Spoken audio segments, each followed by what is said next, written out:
Hello to everyone. My name is Tatjana Resnik Planinc. I'm coming from University of Ljubljana, Faculty of Arts, Department of Geography, and I'll be co-chairing this meeting today. Dr. Madhu Verma, who is the chair, is not with us yet, so I think I'll start not to lose any time. We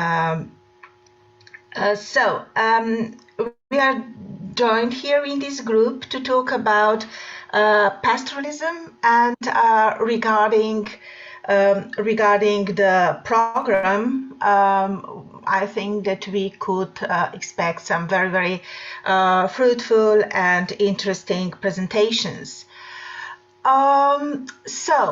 I think that the best would be to start with the first one, Dr. Hasrat Arjumand.